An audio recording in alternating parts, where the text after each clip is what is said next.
Hey everyone, thank you so much for joining me today. My name is Laura Train Mama. Today we're having a look at another story contained within the Thomas and Friends Annual for the year 2000. The story we're reading today is called Buzzing Bees. Enjoy. One summer evening, Thomas had finished work on his branch line. He had had a busy day, but he didn't mind. Thomas likes being busy. He enjoys huffing and chuffing about up and down his line. He puffed happily back along the track towards the yard and slowed down to say hello to the sheep on Farmer Mill's farm.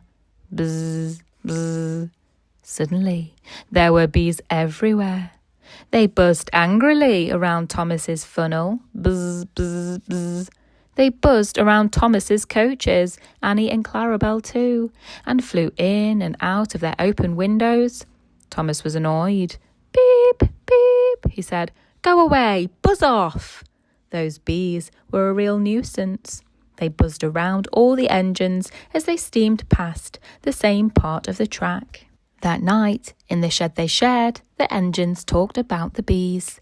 Some of them flew right down into my funnel, said Henry. I had to blow really hard to get them out. Even Gordon, the senior engine, and the biggest and most powerful engine, had been bothered by the bees. They were everywhere, he said. All that buzzing was very annoying. Poop, poop. The next morning, when Thomas chugged back along the line, the bees were still there, buzzing around angrily. When Thomas's driver saw Farmer Mills waving to him from the other side of the track, he put on the brakes and Thomas stopped. The bees flew round and round his funnel. Buzz, buzz. They sounded very angry indeed. What's wrong with you? Said Thomas. Buzz off, you silly noisy bees. Where have all these bees come from, Farmer Mills? Asked Thomas's driver. They're mine, said Farmer Mills. I keep them in that row of hives over there. I collect their honey and put it in jars to sell. The bees are usually very quiet and happy, but they are very worried and angry just now because a large tree branch fell onto their hives and damaged them. The bees all flew out of the hives and are in a bit of a panic. That's why they sound so angry.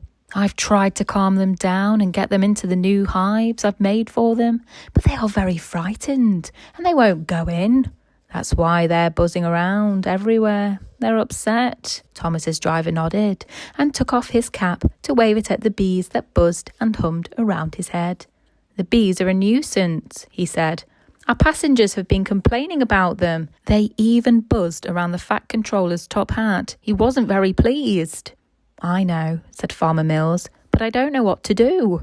I keep the bees calm and happy in the same way that all beekeepers do.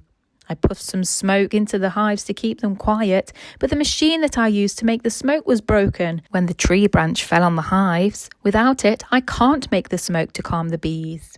Thomas had an idea of how he could help Farmer Mills.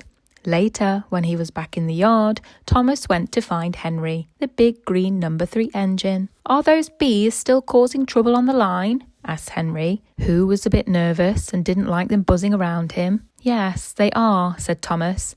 I think I know how to stop them, but I need your help. Thomas told Henry what Farmer Mills had said. Farmer Mills needs smoke. Lots and lots of it, said Thomas. You're good at making smoke, aren't you, Henry? Will you come with me to the farm and make lots of smoke to calm the bees? Henry was fed up with the bees buzzing around, so he agreed to help. Henry and Thomas puffed off along the line again and stopped close to the beehives.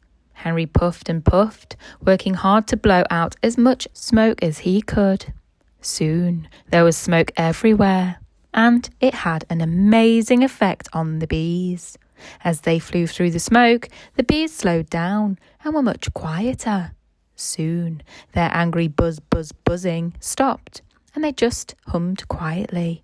Well done, Henry, said Farmer Mills. Thank you, Thomas. Farmer Mills soon got all of the bees safely into the new hives. They were still making a noise, but they didn't sound angry now. Instead, the bees made a low, happy, humming noise. That means they feel safe and happy again, Farmer Mills told Thomas and Henry. They don't feel frightened and angry anymore. Thanks to Thomas and Henry, everyone was happy. Farmer Mills was happy, The engines and railway passengers were happy, and Sir Topham Hatt was happy. Best of all, the bees were happy. As soon as they had settled in their new hives, they set about doing what bees do best, making lots and lots of lovely yellow honey. A few days later, the engine drivers and firemen felt happy too. When Farmer Mills went to visit them at the big station, he brought some jars of golden honey to say thank you for their help. "Thank you for your good idea, Thomas," said Farmer Mills. "Beep, beep," said Thomas, who is always glad to help. "Thank you, Henry, for making all that smoke," said Farmer Mills. Henry felt proud. He blew a little puff of smoke. "Boop, boop," he said happily. That brings us to the end of the story, Buzzing Bees. I really hope you enjoyed listening along with me today, and if you did, please don't forget to hit the like button. You could share this video with a friend, why not? You could even check you're subscribed if you want to hear future stories like this one. And other than that, have a great day.